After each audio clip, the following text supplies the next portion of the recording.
خپل واقعا ابن عباس رضی الله تعالی عنہ ته بیان کړی و. د په عمر کې مختلف اقوال دي. څوک 300 3.5 یو نیم سل کال را نقل کوي. خدا د زندګۍ نه انسان ته پته لګي چې حضرت سلمان فارسی رضی الله تعالی عنہ د ډېر غټ زندگی تیر کړل په دنیا کې. غزوه خندق کې خندق کنستل دا د مشوره و نبی علیہ الصلوۃ والسلام ته. سلمان رضی الله تعالی عنہ فرمایي کنه چې زه په اصبحان کې یو زګي و داغي اوسیدونکو و جیب ورته وایو او پلار می د دې زګین سردارو. زما د پلار به زما سره ډیره زیاته مینه و او په خپل مذهب کې مجوسیت په دې کې ما دومره کوشش کړی و کنه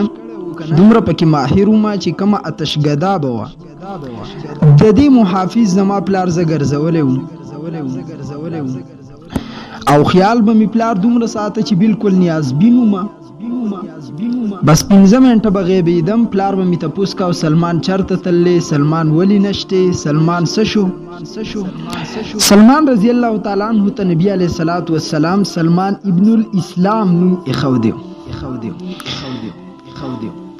دا وایي کنه چې یو ځل زه خپل پلار د جیداد د حفاظت د پاره ولېږلم. زمونږ پټیو چې بچی لاړ شه په دې باندې پام وکړه. زه چې کله روان شو مطلمه نو په لار کې یو ګریجه وه د نسواراو. نو چې ما دا ګریجه ولیده په دې کې د هغې عبادت به کاوه. ورته به راتله نو د سیر لپاره چکر د پاره زه روان شوم. دننه لاړم چې زه دا ګریجه نورم وینم. نو نسوارا مې ویلې چې په خپله طریقه باندې خپل مونځ کوه، عبادت یې کوه. ما ته د دوی د عبادت ډېر خوند راغی. خوند یې راته راکړو، مزه یې راته راکړه. ما نه بالکل پټیر شو چې زه پلار پټو ته لیږلی وم. باړو پام وکړه. موږ ورته باړی او پټي وایو، کیت چې ورته وایي. خیالم دی زه وایي د ماخوستنه پورې به سالته ایسته وم او د هغې اوسه ناست وم. خوند یې راکړی د دوی د عبادت. ما ته یې تپوس وکړو چې د دې دین مرکز هم چېرته دی. وجه دا وه چې د رسول الله علیه السلام د راتلو نه وړاندې په دین کې څه داسې خلک وو چې هغه په د خپل دین باندې برقرار وو. د خپل دین هغه اصل شکل نصاراو هیر کړی نه و. ورې هغه خپل دین باندې وو. مسلمان فرمایي چې زه د دې خواته ناست وم. ما ته د دې د عبادت مزه راکړه. ما ته تپوس هم وکړو چې ستاسو د دې دین اصل مرکز په کوم ځګین کې دی. د هر یو دین یو خپل اصل مرکز وي. لکه رسول الله صلی الله علیه وسلم فرمایي زمونږ دا دین شروع شوی د کوم ځګین نه دی؟ مدینې منورې نه دی کنه. مدینه منوره اصل مرکز زمونږ د اسلام دی. زه بعضې خلکو باندې تعجب کوم. زمونږ ستاسو عقیده دا ده کم سړی چې حج وکړي د حج نه بعد د رسول الله علیه السلام د روضې د زیارت په نیت باندې مدینې منورې ته ځي. د دې ډېر فضایل امام بخاري په خپل صحیح کې راغستې دي. مدینې منورې خو د ټولو نه غټ نه غټ فضیلت د دې دا د منظارني قبري. رسول الله فرمایي کوم سړی چې زما د قبر د زیارت په نیت باندې راغی زه به له شفاعت کوم. حدیث مبارک کې راځي اور الت صلات والسلام څوک په ما باندې وي من صلی علیه عند قبره فقط سمعته. د قبر څخه څوک وي زه اورم. نو دا خلک هسې نه ځي الت درود السلام وي الصلاة والسلام علیک یا رسول الله. نبی علیه الصلاة والسلام اوري او من صلی علیه نائیا ابلغته د لري نه را باندې څوک وي نو الله ما ته رارسوي. خصوصا رسول الله باندې اجمالا د امت اعمال پیش کیږي اجمال سره. زه اکثر شاګردان ته مثال داسې ورکوم. موږ عزیریالو کنه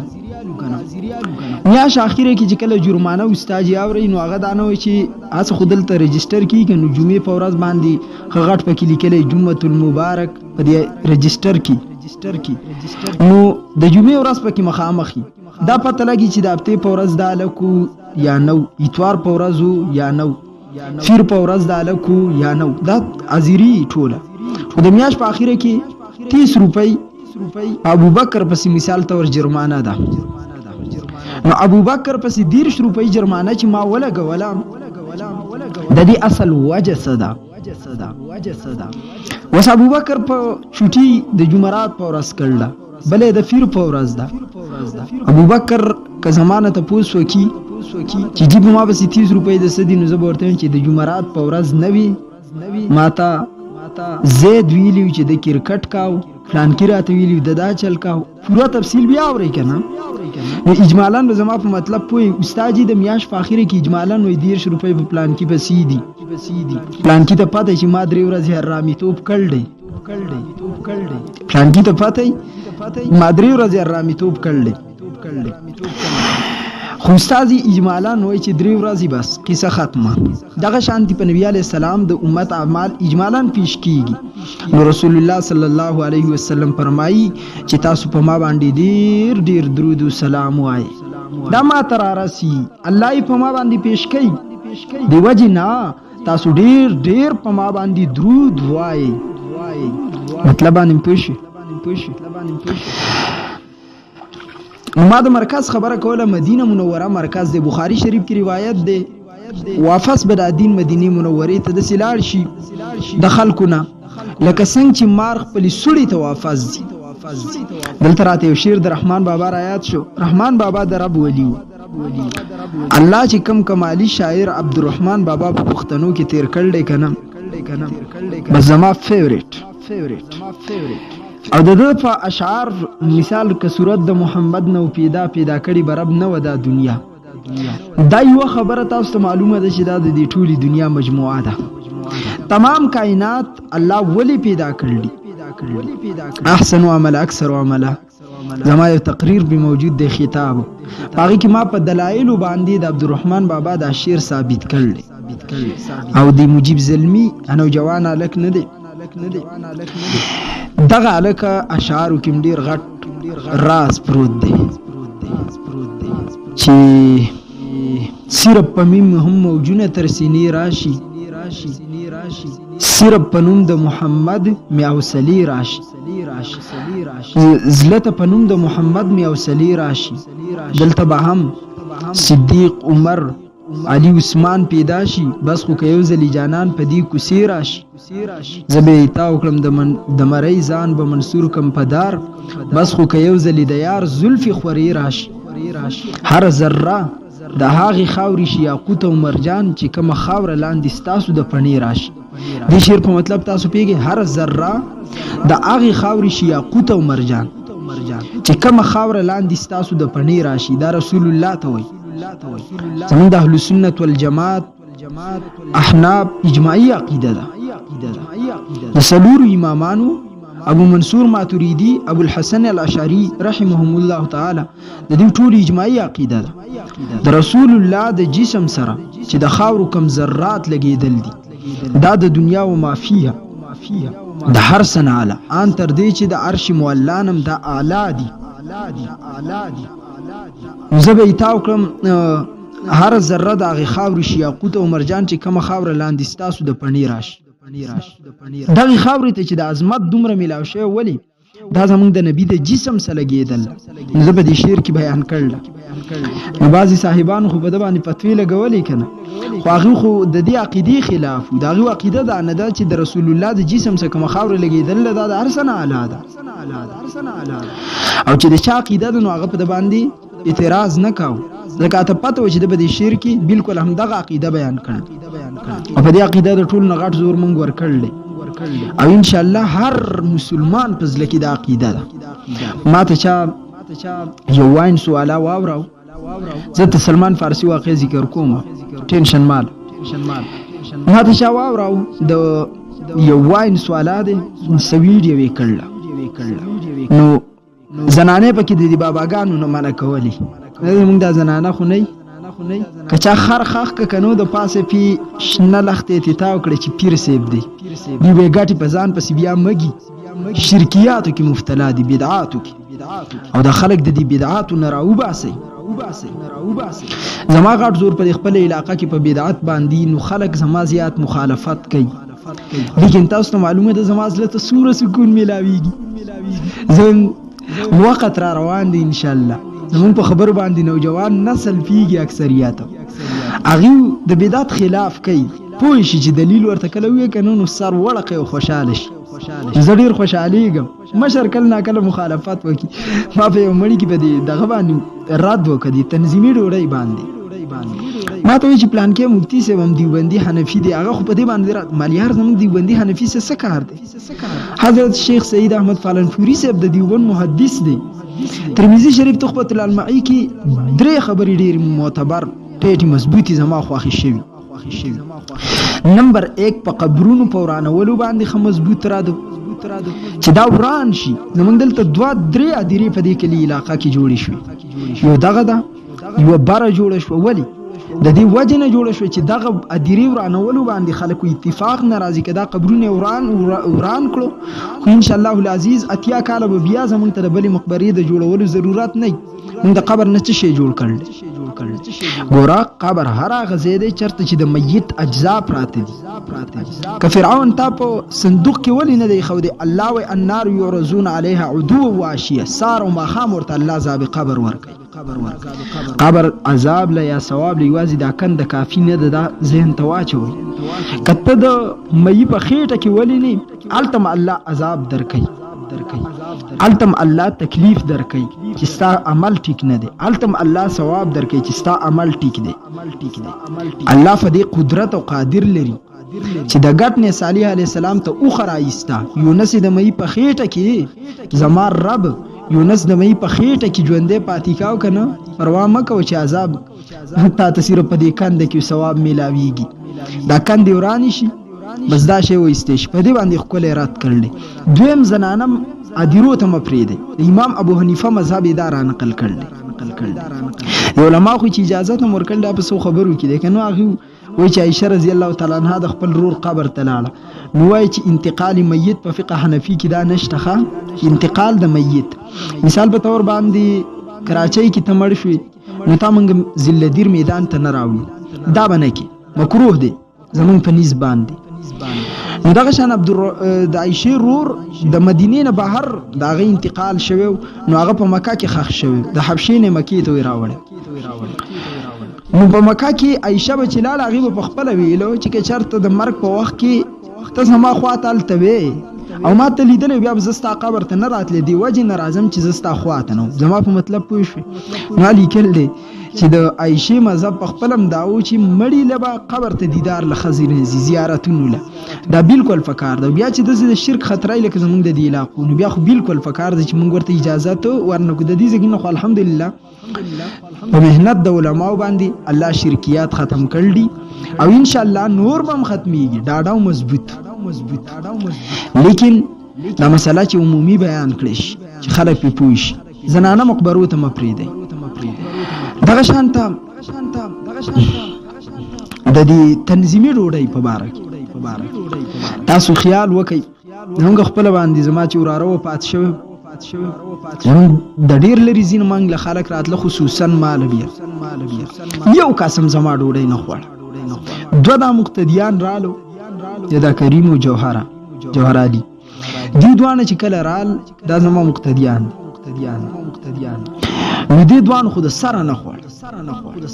او خپل ګاړی ورساو نو بیرته ډاریک راتلو ماښام زموږ په رشته دار کې یو کس داسې بس دی خبرو ته نري په دې پردي کورستونو ته رابازې ډېر نري لکه درې دیګه به پخېده موږ دا نه وایو چې ډوډۍ نه وه زه په خپله خلاف یم زما په کور کې دا کار کېدو زه تاسو ته ذکر وکړم تاسو به حیران شئ چې موږ څومره سخت دي څومره الحمدلله د زړه سکون دی تېرې کړل دي زه یې څومره راوړلی ډېر ګران کاری ګوره دعوت بعضې مولیانې که نه هغه خپل زګین کې دعوت نشي چلولی او موږ الحمدلله ځان اوسپنه کړلی څه به یې وایه لا یخافون لومة لائم دا د الله د بندګانو صفات دی او د الله د بندګانو اولنی مصداق عباد الرحمن نه ګرځي ناوز دې ته صدقه دلته نه هم چېرته وایي زه بغیر ډوډۍ پرېږدم او دا دومره ماشاءالله دا دواړه کسان نه دي دا په مسله باندې زموږ خو ټول عمل کې خو دیو پکې ډېر ټیټ دوی ډېر زیات زور وکړ دوی ته پته وه زما د طبیعتو او دوی په دې پوهېدم زموږ احساس بعضې خلکو ته کېږي که نه چې مثال په طور باندې مولوي صاحب مجبوري ده دې ټیم کې د مجبورۍ نه هغوی غلطه پیدا نه علي بیا ما دا غلی غونتې کې موږ خو نه خوړه خو بس ما ورته ویل مولوي زه خیر دی هسې غذا یې کېده پکار دي. ما بخپل باندې 3 ورځې په کور کې خوراک نه دی کړی. خپل رارف او وفات کې 3 ورځې دومره میلمانه وو سکند چین سکون ما نه دی لیدلې. 3 ورځې ما په دغه کې دن ندارت کړی چې په 3 ورځو کې یو ځل تعزیت تتلل دا سنت دی د فقه حنفي مطابق. د یو ځل نه زیات تلل بدعت دی. په 3 ورځو کې یو ځل تعزیت تتلل سنت دی او د یو ځل نه زیات تلل بدعت دی. دا زمونږ مسله ده. نو زمونږ اترونه داغي چې کم کله دی بورا اما ته وای زمونږ مولوی صاحب 3 شپې مسلسل تعزیت تزي اپن شپېره دی ولیانه پیګ ملا مجبور دی مجبور دی که زمانه مقتدی خفکیږي رب دی زلو چې زرب نشم خفکوله رسول الله نشم خفکوله. بدعت څومره قبیح ګناه ده خیال مو دی. عبد الله بن مسعود رضی الله تعالی عنہ ته چاوي دا کوپی قاضي گورنر چې عبد الله بن مسعود دلته په مسجد کې څه خلک راجم شوی دی په تیز درود وای په تیز باندې درود وای په مسجد کې هغه مخنه ټوټه تاو کړه او فټ فسراغ اولی خو له عزت وکړو خو سخت الفاظ ورته وی. دا کار رسول الله کړل داغه جماعت صحابه دا کار کړل انې د بیا یو د لاس نونی د مسجد نه وېست بدعتي سړی مسجد کې نه پریدي. نن سبا خلک ملحدین مولیان کوي بدعتيان په خپل مسجد کې امامان کوي. عبد الله بن مسعود په مسجد کې اسنه برداشت کوي. تر صحابه نقش قدم خپل کا د ځان د دین نقشې ما جوړوا چې هر سړی برداشت کا نه هر سړی صحابه نه دی برداشت کړي. ظاهر ته وای درود شریف غلطه خبره نه ده او چې د نبی صلی الله علیه وسلم د سنت خلاف کنا عبد الله بن مسعود د مسجد نه وباس. شیخ الحدیث والتفسیر حضرت استاد الاستاذ شیخ سرفراز خان صفدر نور الله مرقدوه فرمای وای دا بدعت نه ده دا د مردار ګناه ده کنه چې دا د کبیره ګناه نه غټه ګناه ده. د ګناه کبیره نه غټه ګناه ده. وجه دا ده چې دا د دین په نوم باندې کیږي. مثال زموږ په مسجد کې وسړی راغی په تیز رګیا دی اللهم صل علی محمد وعلى آل محمد كما صليت على إبراهيم وعلى آل إبراهيم إنك حميد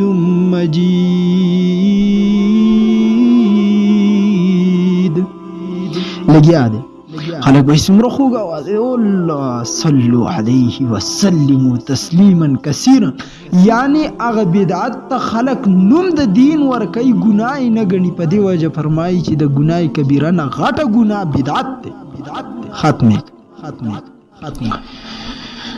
یو پکې ما دارت کړو او دویم د 3 ورځې نه بعد که کم سړی را پسې د بسکټو ډبې راغسته دلته زنانه بل شی یاد کړل د بسکټو ډبې په تخر کې نیولې چرته زی امړی کاله کزو دا مړې شوی د کنات عباد الرحمن د 15 نکاح بندوبست دی د 15 نکاح بندوبست دی ولا کړل بلدا چې بازی پکې وای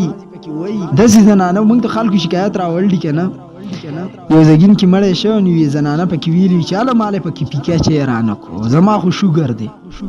دا اوس د مړو نه دا شی جوړ شوی چا ډبل روټي چا کی کونه چا میټایان په سلورم ورځ باندې الان کې چې کم خلک تعزیت ترانه شي روست ورته پته ولګي نو هغه روستم تعزیت کولای شي. خو ما د جمعې په ورځ په خپل مسجد کې صفا اعلان وکړ سلورم ورځ و چې ګوره یو سړی چرته د جرأت ونه کوي. ما ویل چې په خپل اول پزان تیر کې کنه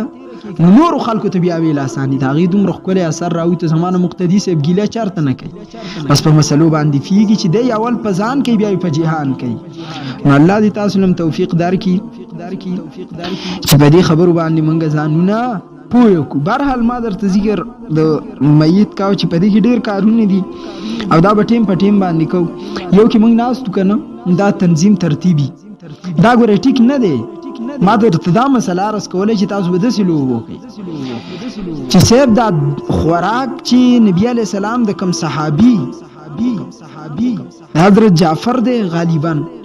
دا هغه کور والاو چې کله چغه کړ پیغمبر علیه السلام ویل دی له خوراک انتظام وکړي نو یو ځل لازم دی 3 ورځې سنت دی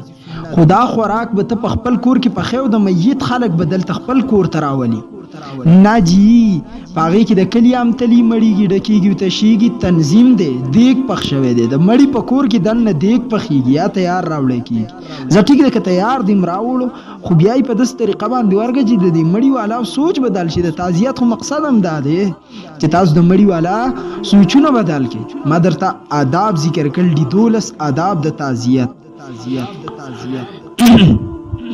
نو دا شیزونه د قوم نه ایسته پکار دي او قوم صحیح لارې ته صحیح دین ته راوستل پکار دي سلمان رضی الله تعالی عنہ ته تاسو کو استاوس د دین د مرکز چرته دي او ورته وی په شام کې حضرت سلمان فارسی رضی الله تعالی عنہ فرمایي چې زه د شپې پورې کور ته رانه لمه نو زماره پلار څخه غم او فکرو دیو جن زمنګ د کور چې کم خادمان او هغه په ما بس راولېګل پټو ته چلاړ شي او سلمان می پټول لېګل سني چې سچال پښوي الګ دوسه پوری را نه او بهرحال هغه په ما بسرال نو زه په ګرجا کې ومه نو ماته وی چې پلار دې مونږ را لېګلی زر راځه چې زو وزه ورسره روان شوم کور ته رالم شپه وا چې کله کور ته راورسېدم زما پلار بالکل بېچین او بې سکون و تپوس رانه وکړه چې بچی ته ټوله ورځ چرته وي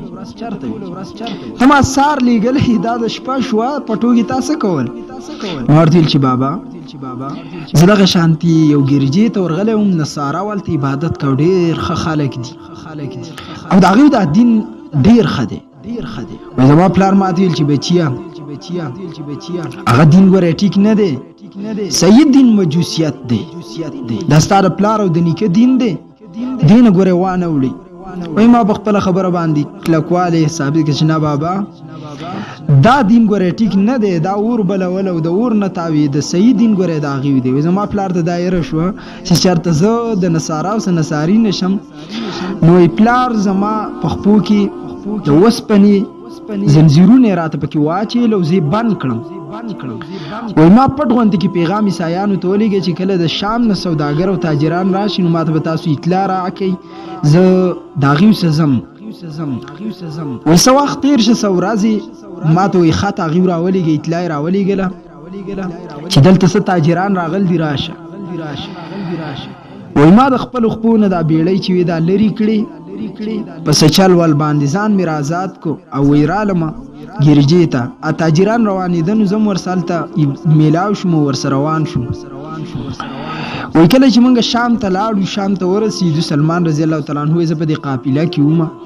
نو په شام کې ما تپوس وکړ چې د عیسایت د ټولو نه غټ عالم کم یو دی نو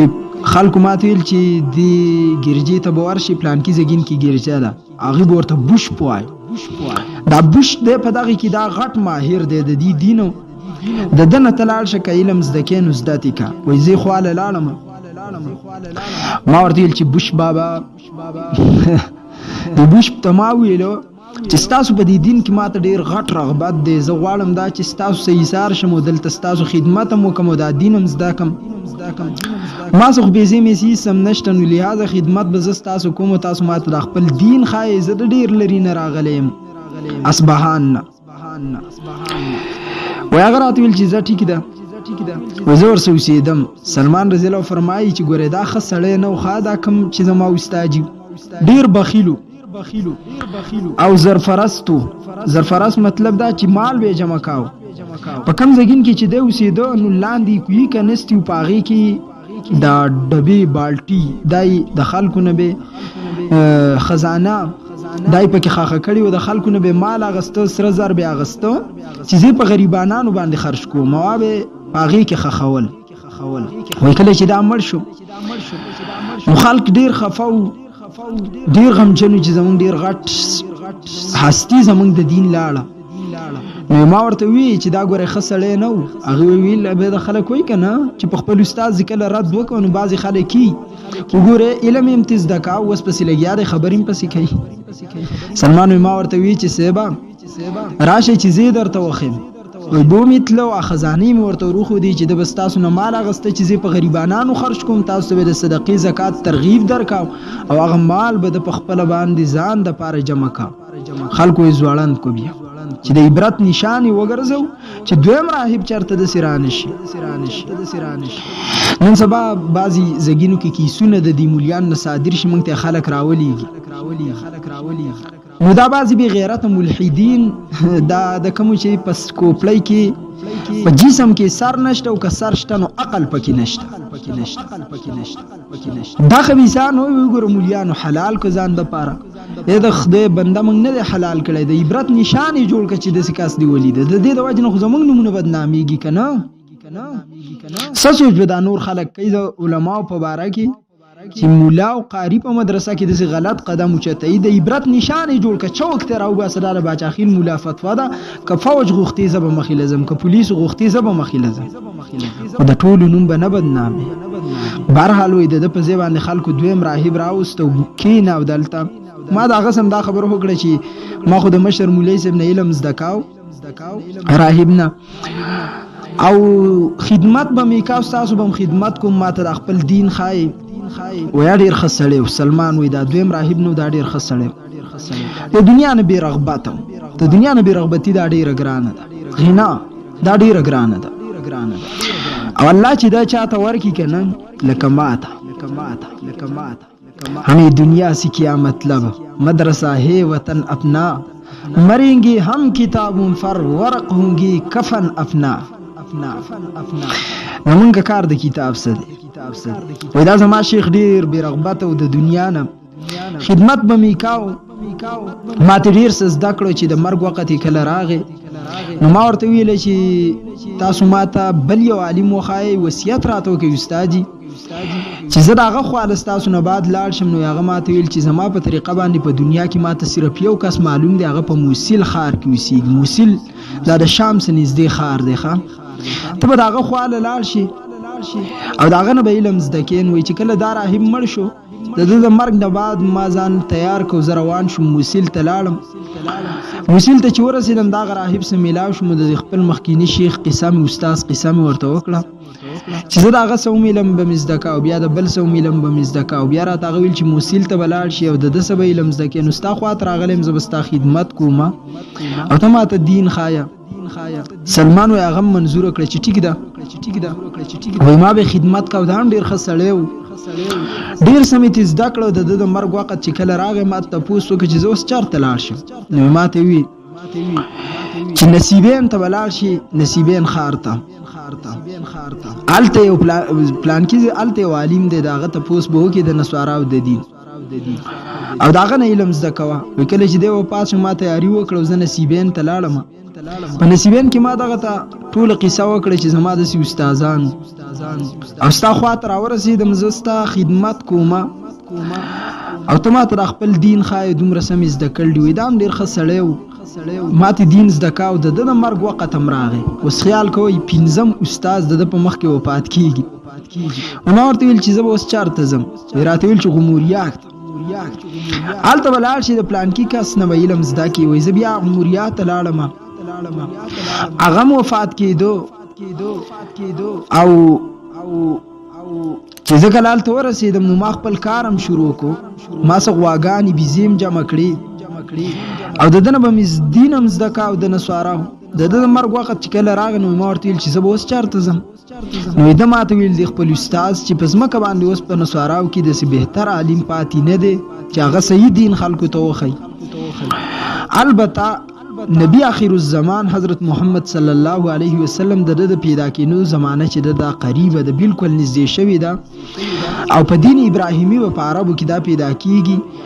د هجرت به د سیسمکه ته چالت به کجوري ډیری زیاتی اشاره مدینه منورې ته او د دین دوانه طرف ته غریز اسمکی کریشی د صفات در تزخم د دین نبی چې هدیه خو بدا قبلې صدقه بدا نه قبلې د صدقې قبلولو باندې به چرته بیا به مسله وکم چې دا د سو جنا انبیای کرام نالي تمام انبیاء مبارک ټیک ده په دې باندې شامل ډیر خپل باس کړل د دوانو وګو په مابین کې مهر نبوت چې ورته مهر د نبوت صلی الله علیه وسلم کستانه کې د شي نو تزان دتا ورسوه دا درې نخي هدیه بالی صدقه بنالی او مهر نبوت به د دوانو ولو په مابین کې د رسول الله صلی الله علیه وسلم نصاراو کې ندیو تم پاتو چې صحیح علما دوی کې بعضی د بیلمې د واجنه پاتې شوی او په يهودو کې د ضد د واجنه حضرت عبد الله بن سلام رضی الله تعالی عنہ دا فرمایي وې زما ترور چې او پوفي چې ورته کوم د پلار خور دا د تورات ډیر غټ عالم و ندی ماته ویلي چې بچیا نبی اخر الزمان چې کله پیدا شي او هغه د مکې نه راځي د هغه د مرګر وسپینې جامې اغوستي نو ما کجوري شو کولی حضرت عبد الله وی ابن سلام رضی الله تعالی سپینې جامې به اغوستي او راځي وی زه په کجورو کې ومنو د مدینه منورې د طرف ته خلک را روانو د مکې نه نو ما خپل ترور ته د برن आवाज کو چې هغه د مکې نه سپینو جامو والا خلک رال وې زما په لاس کې د کجوري اګونجا کوا او زرا کوشم ډیر خوشاله عبد الله بن سلام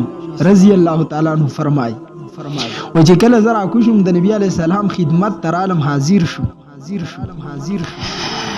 رسول الله صلی الله علیه وسلم چې ویلي ان الوجه ليس بوجه كذاب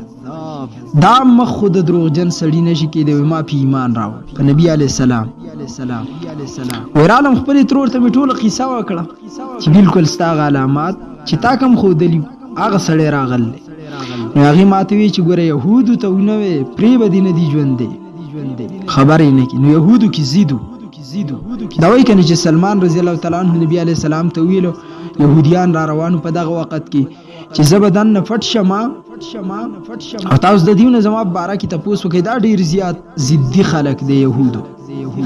لا تتخذوا اليهود والنصارى اولیاء الله قران کې مؤمنانو ته چې چرته ورسره دوستی مکوئ چرته بدی کې مرزي چې د انسانيت خو دا خلک دی يهود نصارا چرته تاسو دوستان نشي کېده د الله کتاب وي او چې کله راورسید رسول الله ورته چې د عبد الله بن سلام په تاسو کې څنګه سړی هغه ویل چې خسړې دی لارم خسړیو خالم دی خپوی دی ډیر بهترین شخصیت دی رسول الله ورته فرمایل چې چرته هغه ایمان راوړي تاسو راوړي چې نه چرته نشي کېدای چې عبد الله بن سلام دی ایمان راوړي پتا باندې نبی علیہ السلام ویل چې عبد الله بن سلام راشه وزراوت لمدا کلمه ویل اشهد ان لا اله الا الله واشهد ان محمدن عبده ورسوله خو پاسې دویلې چې دام شرف پسند د پلارم دا خو د ټکینه نه دی خبر به علم دا عبد الله بن سلام وی د نبی علی السلام اولنې خطبه مدینه منوره کې سوه چې کله راغی یار حیران شي انسان د نبی علی السلام یو خبره یو لفظ دا صحابه کرامو محفوظ کړي څنګه ډیر غټ سینې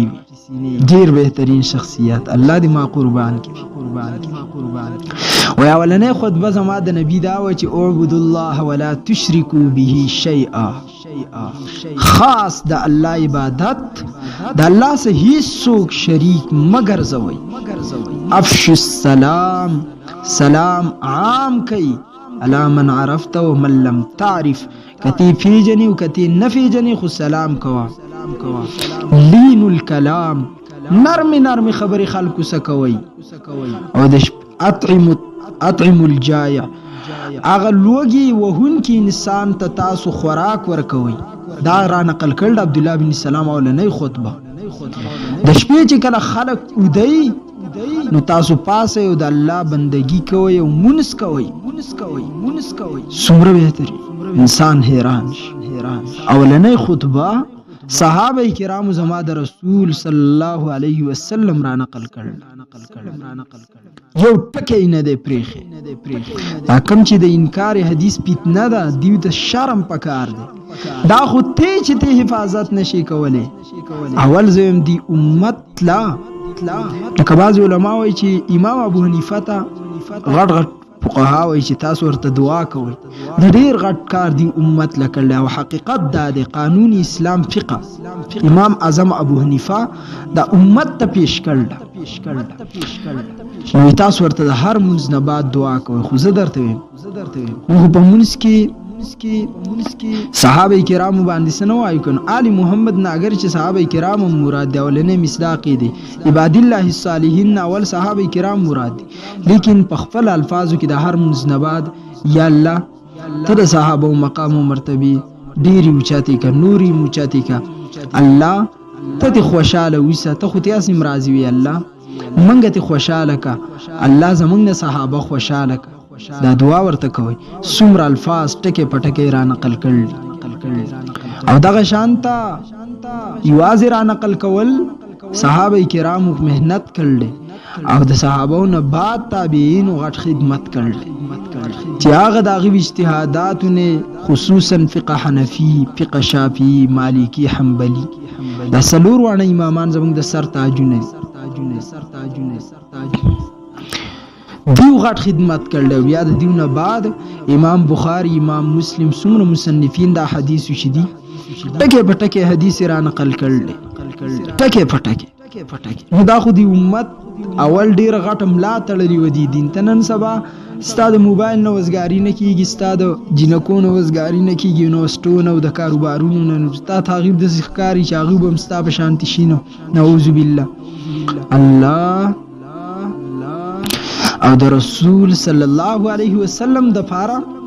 صحابه کرامو خپل ځانونه خپل جسمونه خپل وختونه خپل کاروبارونه خپل اولاد خپل باغونه هر څه د نبی علیه الصلاۃ والسلام د الله د دین د پاره قربان کړل توزوای صلاح الدین ایوبی داغه په دور کې هر مور بچی بچیله ته ورکاو نو 10 بیکا وجدا صلاح الدین ایوبی مسلمان خلیفہ او مسلمان مشرو نو دا خو دا حالات ځکه خراب شي چې اول زمونږ بچایان غلط دي او خلک بچایانو ته ګوري دویم دا چې هر سړی به پیسه بس منډي وای بس الله او د رسول او د آخرت فکر خو د چاړو شتان بهرحال ما درته سویلو چې دا درې نصیحتونه سلمان رضی الله تعالی عنہ ته د خپل استاد وکړو چې ته به دغه نبی څنګه پیژنې یو دا چې ابه هدیالی صدقه بنالی دریم دا چې مهر نبوت به د په مابین کې نو چې کله زما د استاد مړ شه د مرګ نه بعد قبیله بنو کلب د دې څه تاجران چې وو بنو کلب قبیله چې ده هغه هلته وو نو ما ورته ویل چې که تاسو ما د ځان سره عربو ته بوځئ که نو زه به تاسو ته په بدله کې دا غواګانې او دا بیزې ما ډېر شی جمع کړل دي دا به درته درکم هغې ویل چې ټیک د مونږ به پلانکۍ ورځ باندې ځو ته ځان تیار ساته وایي ما هغوی ته د خپلې غوا او بیزې ورکړې چې کله ورته ما دا ورکړې او هغوی زه راوستم سلار ته راورسېدو نو په ما یې دا ظلم وکړو چې زمان خپل غلام جوړ کړو وایي زه په مکه مکرمه کې خرڅ کړم بنو قریظه یو یهودي وایي زه واغستم په مکه کې او د ځان څخه بیا مدینې ته راوستم د دې بنو قریظه یهودي او مدینې منورې ته چې ورسېدم نو ما ته پته ولګېده چې دا هغه ځای دی چې د کم زګین نشاندهي ما ته د غموریا غفادري کړې وه زه هلته اوسېدم او د نبي علیه الصلاۃ والسلام د هجرت په انتظار وم چې کله به نبي علیه السلام مدینې منورې ته راځي و رسول الله صلی الله علیه وسلم چې کله راغی قبا ته راغی نو ما ته اطلاع وشوه ما ته چې کله اطلاع وشوه نو په دغه ټیم کې وایي زه دام په کجورو کې بره وایي زما مالک چې کوم و اکوز ناست دی او زه به د کجورو کې بره یم وایي ته تر زوی راغی ورته ویلې چې پلان کیا د مکې نه یو کس راغلی او خلک وایي چې دا خیرې نبي دی او ټول خلک ترې تاویږي او دا خبرې وکړې وایي ما ویل چې څه ته بیا ووایي د بره نه وایي په پښنېدو شوم زر د کجورې نه راکوز شوم چې زه راکوز شوم وایي ما هغه ته ویل چې څه تا څه ویلو نو زما د مالک چې ده په ما ډېر ظلم کوه تاسو ما له سفیر لا کړی چې وخت چې خپل کار کوم وایي زه غلی شو خو ځان څه خوشحاله وم څه کجورې مې جمع کړې او رالم د رسول الله علیه السلام خواته چې کله په قبا کې نبي علیه الصلاۃ والسلام ته ویل چې دا کجورې ما صدقه ده اولنې نخه مې کته کنه دا صدقه د حضرت تاسو واله نبی علیہ الصلوۃ والسلام وی ما نه واغستی او په خپل باندې ونه خوري صحابه ته چې هو دا صدقه د تاسو خوري او من سره زیات خوشاله شوم چې هغه د اولنې علامه خو مونږ د شوا چې نبی علیہ الصلوۃ والسلام صدقه نه غسته او بیا مدینه ته بیرته رالم او نور کجوري می جمع کړی بیا د نبی علیہ السلام خدمت ته لاړم نبی علیہ السلام وی مدینه ته په دغه وخت کې راغلو نو ما ورته کجوري پیش کړی ورته ویل چې حضرت دا هدیه ده وایلی نبی علیہ السلام واغسته په خپل مو خوړه او صحابه کرامو ته امتیوار کړی وای ما فضل کې خوشحالي وکړه چې دوی معلومه پورا شو د دینه بعد وی زه یو بزل بیا رالم د نبی علیہ الصلوۃ والسلام خواته نبی علیہ السلام په بقیع کې جنت البقیع کې د صحابي وفات شوی حالت جنازې لته نبی علیہ السلام دو مسلې درته په دې ټیم کې کوم جنت البقیع دا مقبره هغه مقبره د په دې کې اولنې عثمان ابن مزعون رضی الله تعالی عنہ هغه دفن شوی دی د کم په مرګ باندې چې د حضور د سترګو مبارک نوخ کې لاړی او د حضرت عثمان بن مزعون په مخ مبارک باندې ولګیدي دویم دا چې نبی علیہ السلام کله مدینه ته لاړ نو د مسجد څخواته جنازګاه جوړه کړي نو دا ځین تواچوي چې اول خدا فکر د چې په مسجدونو کې جنازې و نه کړش دا په لکونو صحابه دي ایک سیوالاک صحابه کرام دي په دې کې د څومره جنازې په مسجدونو کې زمونږ دلته خلکو یو نوې شی جوړ کړل بس مسجد غوټ جوړ کړي چې جنازه هم پکې کیږي یاد ساتئ مسجد به جدای او جنازګاه به جدای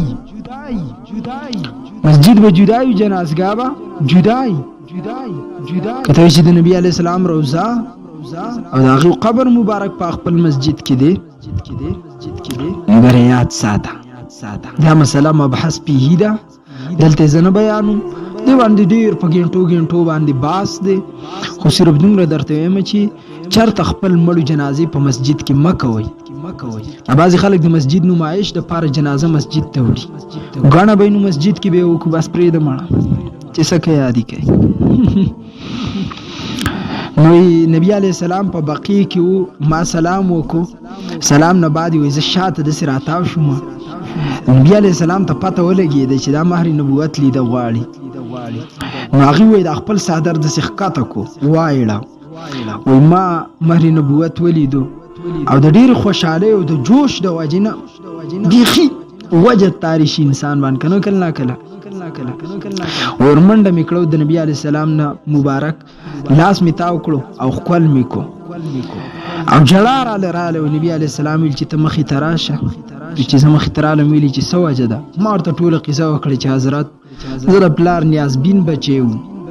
دغه شان د نصاراو عبادت می خوښ شو اغه د